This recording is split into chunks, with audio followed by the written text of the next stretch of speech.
வணக்கம் நண்பர்களே. உங்கள் மனதில் பல விஷயங்கள் இருந்தும் பேச வேண்டிய தருணம் வந்தபோது மௌனமாக இருந்திருக்கிறீர்களா?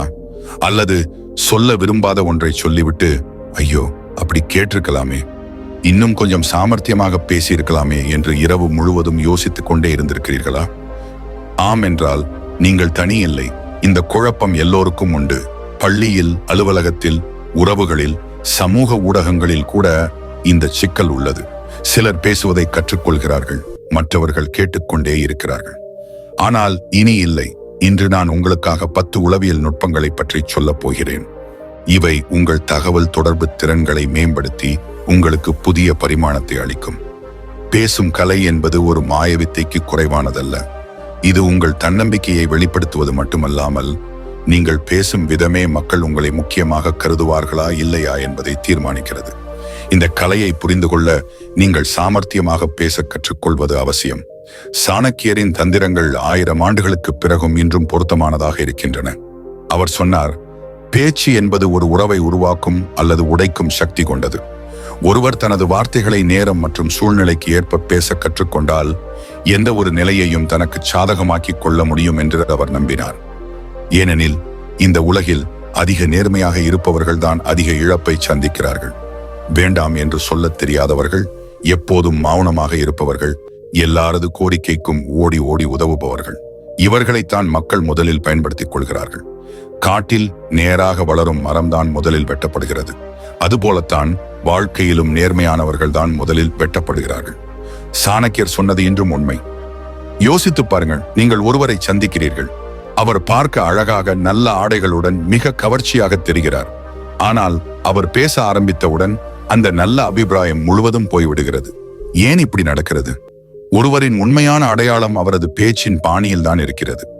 நீங்கள் எவ்வளவு புத்திசாலியாக இருந்தாலும், பார்க்க எவ்வளவு நன்றாக இருந்தாலும், சரியாக பேசத் தெரியாவிட்டால் மக்கள் உங்களை விட்டு விலகிச் செல்வார்கள். அதனால்தான் இந்த உலகில் அறிவு, அனுபவம் உள்ள பலரால் தங்கள் கருத்தை வெளிப்படுத்த முடிவதில்லை. பேசத் தெரியாத ஒரு பச்சிளங்குழந்தை போலத்தான் தகவல் தொடர்பு திறன் இல்லாதவர்கள்.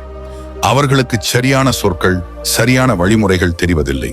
இதன் விளைவாக பல முக்கியமான தருணங்களில் அவர்கள் தங்களின் மதிப்பை இழந்து விடுகிறார்கள். அப்படியே சொல்லி இருக்கலாமே, அப்படி பேசியிருந்தால் வேறு பலன் கிடைத்திருக்குமே என்று பின்னர் யோசிப்பார்கள்.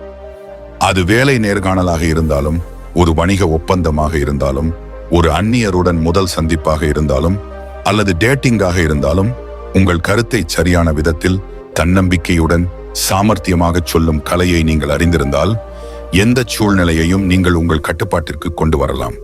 இந்த கலை மக்களை கவர்வது மட்டுமல்ல, உங்கள் பேச்சை கேட்கவும் அவர்களை கட்டாயப்படுத்துகிறது. சாணக்கியர், பேசத் தெரியாதவர்களை உலகம் ஒருபோதும் முக்கியமாக கருதுவதில்லை என்றார். எனவே சரியான சொற்களை தேர்ந்தெடுப்பது, பேசும் நேரத்தை கணிப்பது மற்றும் உங்கள் நடத்தையில் அறிவை காட்டுவது அவசியம். மிக முக்கியமான விஷயம் என்னவென்றால், நீங்கள் போலியாக இருக்க தேவையில்லை. உங்களை பார்ப்பவர்கள் நீங்கள் உண்மையானவரா அல்லது போலியானவரா என்பதை உடனடியாக புரிந்து கொள்வார்கள். உலகின் சிறந்த பேச்சாளர்கள் அவர்கள் எப்படி இருக்கிறார்களோ அப்படியே தங்களை வெளிப்படுத்துவதால் தான் நம்பகமானவர்களாகவும் கவர்ச்சியாகவும் இருக்கிறார்கள். அவர்களின் பேச்சில் உண்மைத்தன்மை இருக்கும். அதுவே அவர்களின் வார்த்தைகளை இதயத்திற்கு எடுத்துச் செல்கிறது.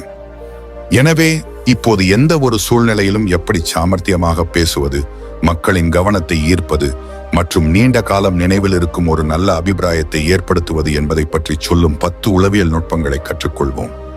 1. உங்கள் பேச்சிற்கு மதிப்பை கொடுங்கள். மக்கள் உங்களை சாதாரணமாக எடுத்துக்கொள்ளாமல் இருக்க வேண்டுமென்றால் முதலில் நீங்கள் உங்களை முக்கியமாக எடுத்துக்கொள்ள தொடங்குங்கள். இது மிகவும் சிறிய விஷயமா தெரியலாம், ஆனால் இதுவே மிகப்பெரிய சாமர்த்தியம். உங்கள் வார்த்தைகளுக்கு நீங்கள் மதிப்பு கொடுக்கும் போதுதான் உலகம் உங்கள் வார்த்தைகளுக்கு மதிப்பு கொடுக்கும். நீங்கள் ஒவ்வொரு முறையும் சுற்றி வளைத்து பேசினால், மற்றவர்களின் கருத்துக்கு அடிபணிந்தால் அல்லது உங்கள் நிலைப்பாட்டிலிருந்து பின்வாங்கினால் மக்கள் உங்களை குறைவாக மதிப்பிடத் தொடங்குவார்கள். ஆச்சாரியா சாணக்கியர், தன்னை தானே மதிக்காதவரை வேறு யாரும் மதிக்க மாட்டார்கள் என்றார். எனவே நீங்கள் ஒரு விஷயத்தை பற்றி பேசும்போது உங்கள் பேச்சில் தெளிவு, தன்னம்பிக்கை மற்றும் ஒரு திடமான நிலைப்பாடு இருக்க வேண்டும். உங்கள் வயது, பதவி, அனுபவம் குறைவாக இருக்கலாம், ஆனால் நீங்கள் உறுதியுடனும் நிதானத்துடனும் உங்கள் கருத்தை சொல்லும் பொழுது இந்த மனிதர் அவ்வளவு எளிதில் அசைக்கப்பட மாட்டார் என்று பார்ப்பவர் புரிந்து கொள்வார். சொற்களின் தேர்வு, குரலின் தொனி, உடல் மொழி இவை அனைத்தும் உங்கள் பேச்சின் தாக்கத்தை நிர்ணயிக்கின்றன. நீங்கள் சும்மா பேச வேண்டும் என்பதற்காக பேசுவது போல் இருக்கக்கூடாது. ஒவ்வொரு வார்த்தையும் இந்த நபர் தனக்கு என்ன பேசுகிறோம் என்று தெரியும் என்று மற்றவர் நினைக்க வைக்க வேண்டும். உங்களை சாதாரணமாக எடை போடும் வாய்ப்பை யாருக்கும் கொடுக்காதீர்கள். நீங்கள் எப்படி பேசுகிறீர்கள் என்பதுதான் மக்கள் உங்களுக்கு எவ்வளவு முக்கியத்துவம் கொடுப்பார்கள் என்பதை தீர்மானிக்கிறது. 2. ஒட்டும் கண்கள். கண்களால் பேசுவதும் ஒரு கலைதான். சாமர்த்தியமாக பேசுவது என்பது வெறும் வார்த்தைகளில் விளையாடுவது மட்டுமல்ல, உடல் மொழியிலும் உள்ளது. அதில் உங்கள் கண்களை பயன்படுத்தும் விதம் அதிக தாக்கத்தை ஏற்படுத்துகிறது. நீங்கள் ஒருவருடன் பேசும்போது அவர்களின் கண்கள் உங்களை பார்ப்பதற்கு பதிலாக அடிக்கடி வேறு எங்கோ அலைபாய்ந்தால், தொலைபேசியில், சுவரில், கடிகாரத்தில் உங்களுக்கு எப்படி இருக்கும்? உங்களுக்கு அல்லது உங்கள் பேச்சில் அவர்களுக்கு ஆர்வம் இல்லை என்று நீங்கள் நினைக்கலாம். இந்த தவறைத்தான் பலரும் செய்கிறார்கள். நீங்கள் பேசும்போது எதிராளியின் கண்களை பார்க்கவில்லை என்றால், நீங்கள் எவ்வளவு நல்ல விஷயம் பேசினாலும் அதன் பாதிப்பு பாதியாக குறைந்துவிடும். சாணக்கியர், உறவில் இருந்தால் உறுதியுடன் இரு, இல்லையேல் மௌனமே சிறந்தது என்றார். அதாவது, நீங்கள் ஒருவருடன் பேசும்போது உங்கள் முழு கவனமும் இருப்பும் தெளிவாக தெரிய வேண்டும். ஒட்டும் கண்கள் என்றால் உரையாடலின் போது எதிராளியின் கண்களை பார்ப்பது. ஆனால் அது இயல்பாக இருக்க வேண்டும். அதிக நேரம் முறைப்பது போலவும் இருக்கக்கூடாது, கவனம் செலுத்தாதது போலவும் இருக்கக்கூடாது. சமநிலையுடன் கூடிய நேர்மையான கண் தொடர்பு. நீங்கள் சொல்வதை கேட்கிறீர்கள், புரிந்து கொள்கிறீர்கள் மற்றும் மதிக்கிறீர்கள் என்ற உணர்வை மற்றவருக்கு ஏற்படுத்தும். உங்களுக்கு யோசிக்க வேண்டியிருந்தாலோ அல்லது வேறு திசையை பார்க்க வேண்டியிருந்தாலோ அந்த அசைவு மெதுவாகவும் சீராகவும் இருக்க வேண்டும். நீங்கள் ஓடுகிறீர்கள் அல்லது சலிப்படைந்து விட்டீர்கள் என்று தோன்றக்கூடாது. உங்கள் கண்கள் உங்கள் தன்னம்பிக்கையை காட்டுகின்றன. கண்களை பார்த்து பேசும்போது உங்கள் வார்த்தைகளோடு சேர்த்து உங்கள் நோக்கத்தையும் மற்றவர் புரிந்து கொள்வார். 3வது, எதிராளியின் பலவீனத்தை புரிந்து கொள்ளுங்கள். இதுவே பிணைப்பு மற்றும் தாக்கத்தை உருவாக்குவதற்கான ஆரம்பம். சாமர்த்தியமாக பேசுவதன் ஆழமான ரகசியம் என்னவென்றால், நீங்கள் எதிராளியை வெறும் கேட்பது மட்டுமல்ல, உணர்வதும் தான். ஒவ்வொரு மனிதனும் வெளியே எவ்வளவு வலிமையாகவும் தன்னம்பிக்கையுடனும் கவலையற்றவனாகவும் தோன்றினாலும் அவனுக்குள்ளே ஏதோ ஒரு உடைந்த விஷயம் இருக்கும். முடிக்கப்படாத கதை, ஒரு பயம், ஒரு பலவீனம். அது அவனை மீண்டும் மீண்டும் தொந்தரவு செய்யும். அந்த பலவீனத்தை அடையாளம் காண்பவரே உண்மையான சாமர்த்தியசாலி. சாணக்கியர், எதிரியை தோற்கடிப்பதற்கு முன் அவனது பலவீனத்தை அறிந்து கொள் என்றார். இந்த தத்துவத்தை உறவுகளில் பயன்படுத்தினால் யாரையும் வெல்ல முடியாது, மாறாக அவர்களின் இதயத்தை வெல்லலாம். நீங்கள் மக்கள் பேசுவதை கேட்கும்போது அவர்களின் வார்த்தைகளில் மட்டும் கவனம் செலுத்தாதீர்கள். அந்த வார்த்தைகள் எந்த வழியிலிருந்தோ பயத்திலிருந்தோ வருகின்றன என்று புரிந்து கொள்ள முயற்சி செய்யுங்கள். ஒருவர் மீண்டும் மீண்டும் பணத்தை பற்றி பேசினால் அவரது பலவீனம் பணம் மட்டுமல்ல, அதற்கு பின்னால் உள்ள பாதுகாப்பின்மை மற்றும் எதிர்கால பயம்தான். ஒருவர் எப்போதும் தன்னை பாராட்ட வேண்டும் என்று விரும்பினால் அவர் குழந்தையாக இருந்தபோது போதுமான பாராட்டை பெறவில்லை, அல்லது இப்போதும் தனக்கு தன்னம்பிக்கை இல்லை என்று அர்த்தம். நீங்கள் ஒருவரின் பலவீனத்தை புரிந்து கொண்டு அங்கிருந்து உரையாடலை தொடங்கும் போது அந்த நபர் உங்களை வெறும் கேட்பவராக அல்ல, ஒரு உண்மையான தோழராக உணர்வார். இது ஒரு சாதாரண உரையாடல், ஒரு தாக்கமிக்க தகவல் தொடர்பாகி போகும் தருணம். இந்த பிணைப்பு நீண்ட காலம் நீடிக்கும். 4வது, உண்மைத்தன்மையுடன் இருங்கள். ஏனெனில் போலித்தனத்தை உலகம் மிக விரைவாக அடையாளம் கண்டு கொள்கிறது. சாமர்த்தியமாக பேசுவதற்கான மிகப்பெரிய மந்திரம் என்னவென்றால், நீங்கள் எப்படி இருக்கிறீர்களோ அப்படியே இருங்கள். பலரும் அதிக விருப்பமானவராகவும் கவர்பவராகவும் இருக்க வேண்டுமென்றால் தங்களை முற்றிலும் மாற்றிக்கொள்ள வேண்டும். குரலை ஸ்டைலாக மாற்ற வேண்டும், ஆங்கிலம் பேச வேண்டும், அல்லது ஒரு பிரபலத்தைப் போல பேச வேண்டும் என்று நினைக்கிறார்கள். ஆனால் இங்கேதான் அவர்கள் மிகப்பெரிய தவறை செய்கிறார்கள். எதிராளி முட்டாள் அல்ல, நீங்கள் போலியானவரா அல்லது உண்மையானவரா என்பதை அவர் உடனடியாக புரிந்து கொள்வார். நீங்கள் போலியாக நடிக்கிறீர்கள் என்று அவர் உணர்ந்தால் உங்கள் வார்த்தைகளின் தாக்கம் அங்கேயே முடிந்துவிடும். ஆச்சாரியா சாணக்கியர், ஒரு மனிதனின் உண்மையான அடையாளம் அவனது நடத்தையே, வார்த்தைகளின் வெளிவேஷம் அல்ல என்று கூறியுள்ளார். அதையே மனதில் வைத்து நீங்கள் எப்படி இருக்கிறீர்களோ அப்படியே உங்களை வெளிப்படுத்தும் போது உங்கள் பேச்சில் தனிப்பட்ட தன்னம்பிக்கையும் நேர்மையும் வெளிப்படும். நீங்கள் யாரையோ போல பேசுவதை தவிர்த்து உங்கள் சொந்த மொழி, சொந்த பாணி மற்றும் உங்கள் சொந்த சுபாவத்தை மேம்படுத்துங்கள். குரலுக்கு மதிப்பு கொடுக்க வேண்டுமென்றால் உங்கள் உண்மைத்தன்மை மற்றும் தன்னம்பிக்கையால் கொண்டு வாருங்கள். வேறொருவரை போல நடித்தால் அது வராது. நீங்கள் போலியாக இல்லை, உண்மையில் அப்படியே இருக்கிறீர்கள் என்று அவர் நம்பும்போதுதான் எதிராளி உங்கள் பேச்சை கேட்பார். 5வது மௌனமும் ஒரு சாமர்த்தியம். எல்லா விஷயத்தையும் பேசுவது புத்திசாலித்தனம் அல்ல. பேசும் கலை என்பது பேசுவதில் மட்டுமில்லை. சில சமயங்களில் சரியான நேரத்தில் மௌனமாக இருப்பதுதான் மிகப்பெரிய புத்திசாலித்தனம். இன்றைய உலகில் எல்லாவற்றையும் பேசிவிடுவது, எல்லா கருத்தையும் வெளிப்படுத்துவது, ஒவ்வொரு சூழ்நிலைக்கும் எதிர்வினையாற்றுவது அவசியமில்லை என்பதை நாம் மறந்து விடுகிறோம். உண்மையான சாமர்த்தியசாலி யார் என்றால் எப்போது பேச வேண்டும் என்று தெரிந்தவர், ஆனால் அதைவிட முக்கியமாக எப்போது பேசக்கூடாது என்று தெரிந்தவர். நம்மிடையே பலர் மனதில் உள்ளதை யோசிக்காமல் உடனடியாக சொல்லிவிடுகிறார்கள். அப்பிறகு அந்த வார்த்தையை சொல்லியிருக்க கூடாது என்று வருத்தப்படுகிறார்கள். இந்த இழப்பு வார்த்தைகளுக்கு மட்டுமில்லை. சில நேரங்களில் உறவுகள் முறிந்து போகின்றன, வாய்ப்புகள் நழுவி போகின்றன, உங்கள் பிம்பமும் பாதிக்கப்படுகிறது. ஆச்சாரியா சாணக்கியர் கேட்காமலேயே ஆலோசனை வழங்குவதும் யோசிக்காமல் பேசுவதும் தான் முட்டாள்களின் அடையாளம் என்றார். இது ஒரு ஆழமான கருத்து. இதன் பொருள் நீங்கள் மௌனமாக இருக்க வேண்டும் என்பதல்ல, மாறாக உங்கள் வார்த்தைகளின் மதிப்பை புரிந்து கொள்ள வேண்டும் என்பதே அதன் சாராம்சம்.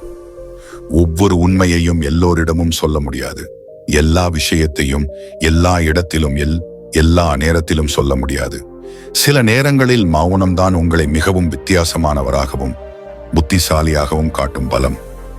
நீங்கள் ஒருவருடன் பேசுகிறீர்கள். அவர் தன் மனதை பாரமில்லாமல் ஆக்கிக் கொள்ள வந்திருக்கிறார். அவர் கேட்பதற்காக வந்திருக்கிறார், உங்களை தீர்ப்பளிப்பதற்காக அல்ல. ஆனால் நீங்கள் ஒவ்வொரு முறையும் அவரை திருத்த ஆரம்பித்தால், விளக்க ஆரம்பித்தால், ஆலோசனை கூற ஆரம்பித்தால், அடுத்த முறை அவர் உங்களிடம் பேசாமல் இருக்கலாம். மௌனம் என்பது ஒரு பலவீனம் அல்ல, அதுவே மிகப்பெரிய சுய கட்டுப்பாடு ஆகும். நீங்கள் உங்கள் வார்த்தைகளை அடக்க முடிந்தால் உங்கள் வார்த்தைகளின் மதிப்பு இன்னும் அதிகரிக்கும்.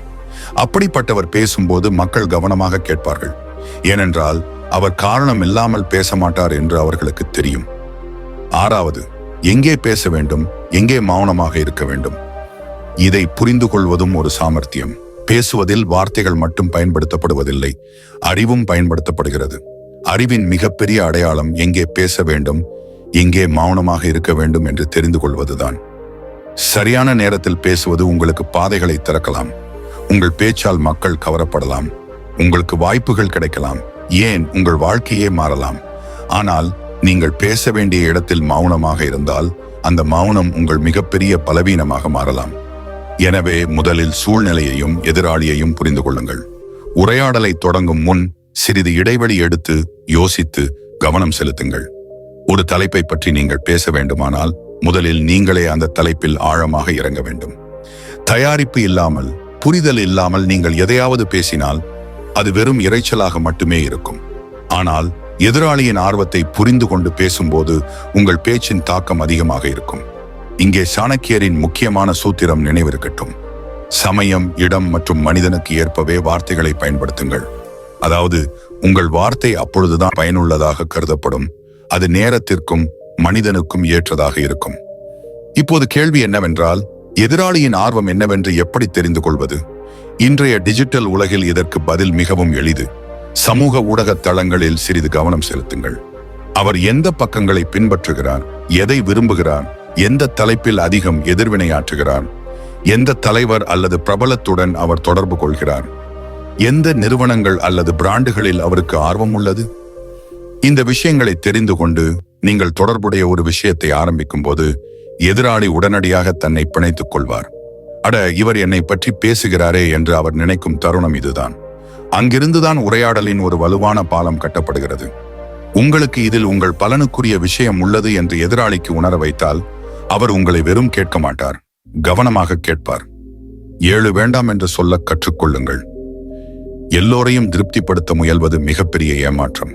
நீங்கள் சாமர்த்தியமாக பேச விரும்பினால் எல்லோரையும் திருப்திப்படுத்துவது உங்கள் பொறுப்பல்ல, அது சாத்தியமும் இல்லை என்பதை முதலில் புரிந்து கொள்ளுங்கள்.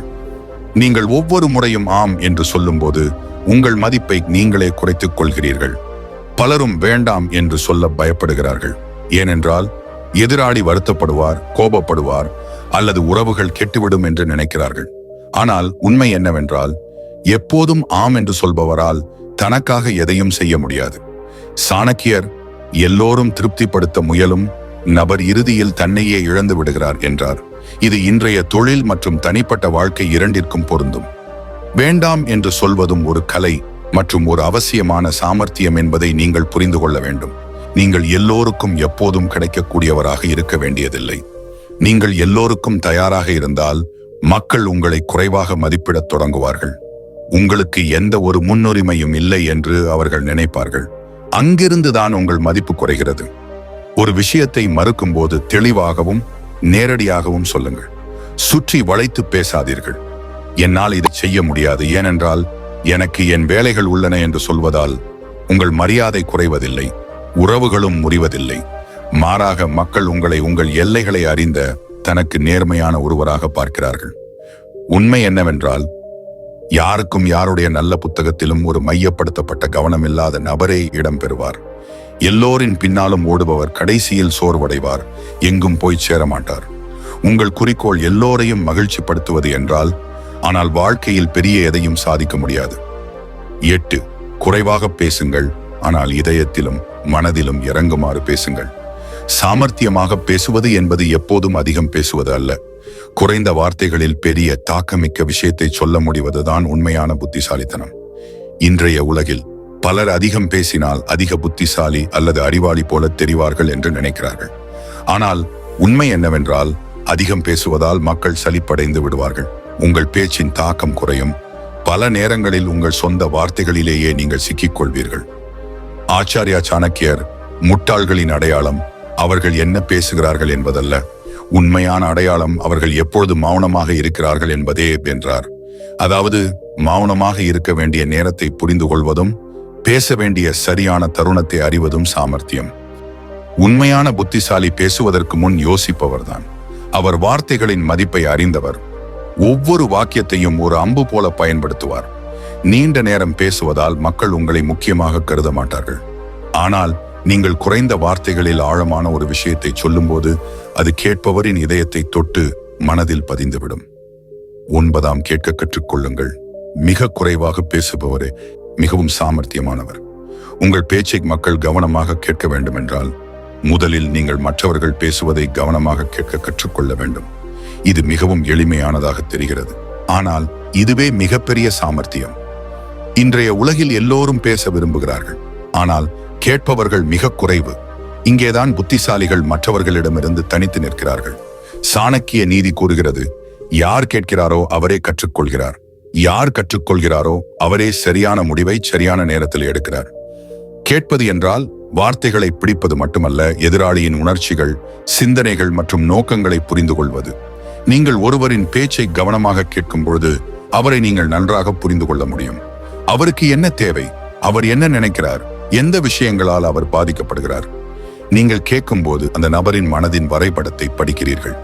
இது நடந்தால் யாரையும் சம்மதிக்க வைப்பதோ அல்லது உங்கள் கருத்தை ஏற்றுக்கொள்ள வைப்பதோ மிகவும் எளிதாகிவிடும்.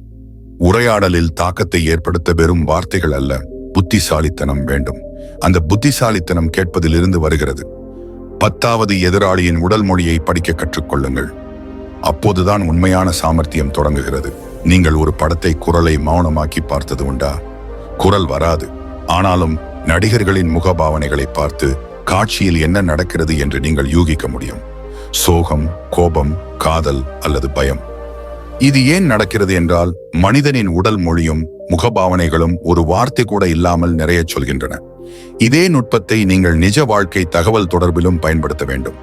உங்கள் பேச்சின் தாக்கம் இருக்க வேண்டும் என்றால், அது உங்கள் உயர் அதிகாரியிடம் பேசும்போதோ, ஒரு வாடிக்கையாளரிடம் பேசும்போதோ அல்லது உறவுகளிலோ இருந்தாலும், நீங்கள் பேசுவது மட்டுமல்ல, எதிராளியை உன்னிப்பாக கவனித்து புரிந்து கொள்ளவும் வேண்டும்.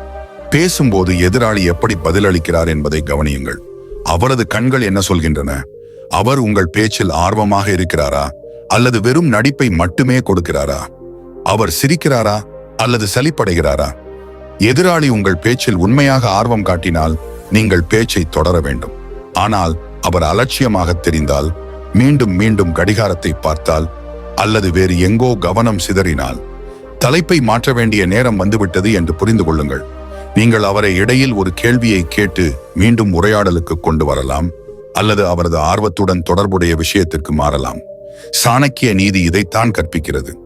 புத்திசாலி என்பவர் சூழ்நிலைக்கும் மனிதனுக்கும் ஏற்ப தனது பேசும் முறையை மாற்றிக்கொள்பவரே. எதிராளி என்ன நினைக்கிறார், என்ன உணர்கிறார் என்று தெரிந்து கொள்வது உளவு பார்ப்பதற்கு குறைவானதல்ல. இந்த கலையை கற்றுக்கொண்டவருக்கு மக்களின் இதயத்தை வெல்வது மிகவும் எளிதாகிவிடும். முடிவுரை: எனவே பேசுபவராக மட்டுமல்லாமல் படிப்பவராக இருங்கள். முகபாவனைகள், உடல் மொழி, கண்களின் மொழி ஆகியவற்றை படிக்க கற்றுக்கொள்ளுங்கள். ஏனென்றால் சாமர்த்தியமாக பேசுவது வெறும் வார்த்தை விளையாட்டு அல்ல, இது ஒரு நடிப்பு. இங்கே ஒவ்வொரு சிறிய விஷயமும் முக்கியத்துவம் வாய்ந்தது. நண்பர்களே, சாமர்த்தியமாக பேசுவது ஒரு கடினமான வேலை இல்லை என்று இப்போது நீங்கள் புரிந்து கொண்டிருப்பீர்கள். அதற்கு சரியான முறையும் சரியான அணுகுமுறையும் போதுமானது.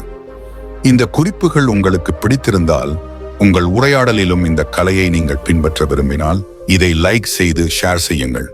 மேலும் இது போன்ற அறிவுள்ள காணொளிகளை பெற விரும்பினால் சப்ஸ்கிரைப் செய்து மணி அடையாளத்தை அழுத்த மறக்காதீர்கள். ஏனென்றால் இங்கே நாங்கள் தினமும் உங்களுக்காக சாணக்கிய நீதிகளிலிருந்து கிடைத்த படிப்பினைகளையும் வாழ்க்கையை மாற்றும் குறிப்புகளையும் கொண்டு வருகிறோம். எனவே பேசும் கலையில் ஒன்றாகச் சேர்ந்து தேர்ச்சி பெற்று உங்கள் வாழ்க்கையை இன்னும் புத்திசாலித்தனமாக்குவோம்.